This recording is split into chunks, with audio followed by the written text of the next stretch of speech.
मनाली में चल रहे राष्ट्र स्तरीय विंटर कार्निवल की तीसरी सांस्कृतिक संध्या में एक युवक की हत्या ने सनसनी फैला दी।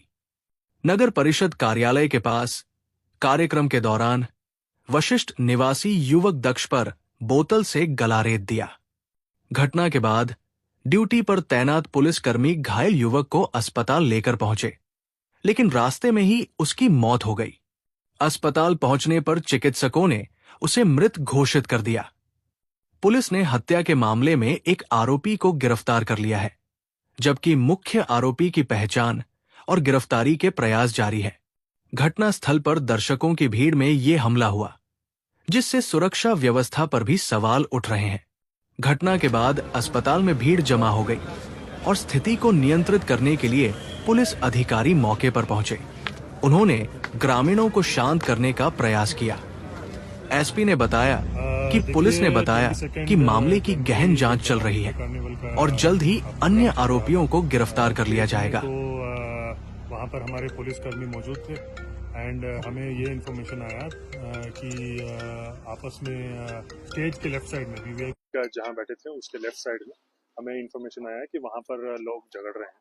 तो तभी वहाँ जो स्टेज के पास हमारे पुलिसकर्मी मौजूद थे, एक हमारे पंडो बटालियन से जो जवान मौजूद थे, तो वो दौड़ के गए ऊपर, जाके देखा तो आपस में दो लोग झगड़ रहे थे और उसी दौरान पता चला कि एक ने दूसरे को मार दिया है, एक शार्प वेपन से मार दिया है। तो और शरीर पे उसके खून था। तो हमारे पुलिसकर्मी थे वहां पर, उन्होंने उसको उठाया और हॉस्पिटल लेके गए।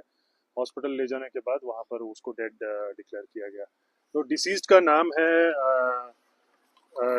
नाम है दक्ष, 19 साल का है ये, और बेसिकली ये यहीं कुल्लू डिस्ट्रिक्ट का है।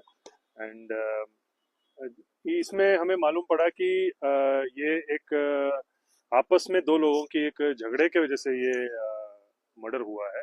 इनफैक्ट जब ये झगड़ा शुरू हुआ तो एक इनका कुछ कारण था विच इज अंडर इन्वेस्टिगेशन। अभी ये फैक्ट को हम इन्वेस्टिगेट कर रहे हैं और हमें जल्द इसका भी पता चल जाएगा।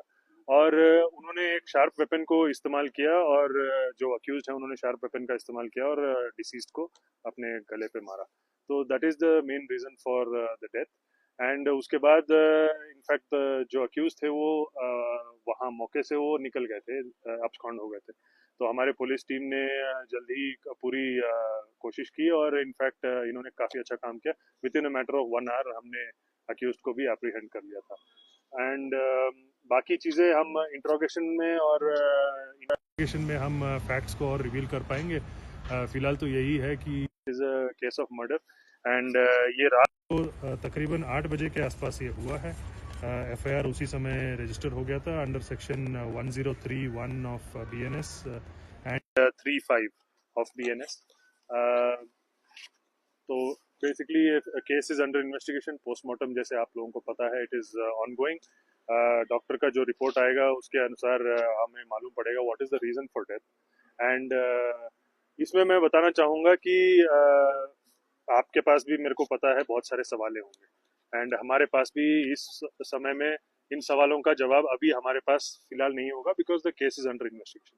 परंतु मैं ये बताना चाहूँगा it is not a case for murder for gain. Murder for gain में क्या होता है कि कोई दूसरे व्यक्ति को इसलिए मारता है ताकि उसके शरीर से या उसके घर से कुछ सोना, पैसा या कुछ घड़ी, फोन ऐसा लेने के लिए वो पूरा कोशिश करे, तो वो होता है मर्डर फॉर गेन। परंतु ये एक बेसिक आपस में दो लोगों की बहसबाजी की वजह से झगड़ा हुआ है, बहस हुआ है, झगड़ा हुआ है। और क्या सर्कमस्टेंसेस रहे हैं वो झगड़ा होने के, क्यों झगड़ा हुआ है, these are facts which are under investigation. And ये हमें अभी और इन्वेस्टिगेट करने के बाद पता चलेगा। एंड इसमें ज़्यादा मैं स्पेकुलेट नहीं करना चाहता हूँ, ज़्यादा काल्पनिक जवाब नहीं देना चाहता हूँ। It is basically murder. It happened because of आपस में झगड़ा, दो लोगों का झगड़ा है, दो लोगों की बहसबाजी की वजह से। मर्डर जिससे हुआ है वो हथियार चाकू है या फिर कुछ और है? देखिए, प्रिलिमिनरी प्राइमा फेसी जो हमें पता चला है, it is a piece of glass. whether it was a bottle, whether it was a glass, whether it was some other kind of glass, this we have to ascertain because ये अभी हुआ है, ये हमें इन्वेस्टिगेशन में ही पता चलेगा। And जितना हमें मालूम पड़ा है, प्राइमा फेसी मालूम पड़ा है, वो जो ग्लास था उनके गर्दन पे लगा है। तो that is one of the reason for, that is the main reason for death. But बाकी ये चीजें मैं अभी इस पे ज्यादा बोलूंगा नहीं। ये डॉक्टर का जो पोस्टमार्टम होगा, पोस्टमार्टम का रिपोर्ट जो आएगा, that will clearly state the reason for death, क्यों डेथ हुआ, कैसे हुआ और किस वजह से हुआ, किस सर्कमस्टांसेस में हुआ। तो वो डॉक्टर ये और अच्छे से बता पाएंगे जिन्होंने पोस्टमार्टम किया। सर, आरोपी को रात को ही ट्रेस आउट किया गया, किन की मदद ली गई ट्रेस आउट करने की? देखिए ये चीजें क्योंकि यहाँ पर हमारे पुलिस कर्मी भी काफी लोकल लोग रहते हैं, उनके भी लोकल कॉन्टैक्ट्स होते हैं और इनफैक्ट मौके पे वहां पर हमारे पुलिस कर्मी भी थे, उन्होंने मोर और लेस इस अक्यूज को शक्ल से तो देखा था और भागते हुए देखा था, और आसपास काफी लोगों ने देखा भी था, एंड ये लोकलाइट है तो उन्होंने पहचान लिया था। एंड उसके ये जो इन्फॉर्मेशन होता है, फील्ड का इन्फॉर्मेशन होता है, फील्ड का इंटेलिजेंस होता है, उससे हमने इसको ट्रेस। सर, मर्डर मामले में जो सस्पेक्ट कितने साक्ष्य पुलिस ने अब तक जुटाए हैं जी? देखिए साक्ष्य जो होते हैं, साक्ष्य हम ऑब्वियसली आई विटनेसेस को एसोसिएट करते हैं, वो it is a part of investigation. वो अभी हम इस प्रेजेंट सर्कमस्टेंसेस में अभी हम क्लियरली उसका फिगर नहीं बता पाएंगे। सर, मर्डर मामले में एक सस्पेक्ट के अलावा क्या और भी आरोपी है जिनकी गिरफ्तारी होगी? देखिए ऐसा है, इसमें पूरे जो सर्कमस्टेंसेस ऑफ डेथ हैं उसको हम इन्वेस्टिगेट करेंगे। अगर हमें लगेगा कि और कोई भी इसमें इन्वॉल्व है तो हम उसको डेफिनेटली अरेस्ट करेंगे। परंतु इसमें मैं जैसे कि मैंने पहले भी कहा, इसमें 3 सबसेक्शन 5 ऑफ BNSP लगा है, विच इज कॉमन इंटेंशन। तो इसमें अगर हमें आगे आएगा कि कोई और आरोपी भी इसमें इन्वॉल्व है तो उसको भी एसोसिएट करेंगे, उसको भी अरेस्ट करेंगे। बट जितना हमें प्राइमा फेसी अभी मालूम पड़ रहा है, इट इज नॉट अ, पहले भी जो मैंने कहा, it is not a murder for game. आपस में बहसबाजी हुई है, झगड़ा हुआ है। तो अगर किसी का इन्वॉल्वमेंट रहा है, प्री प्लान्ड, तो हमें अभी फिलहाल नहीं लग रहा है, परंतु इन्वेस्टिगेशन में और पता चलेगा। अगर हमें लग रहा है कि अगर इसमें और कोई इन्वॉल्व है तो उसको भी अरेस्ट करेंगे। Thank you.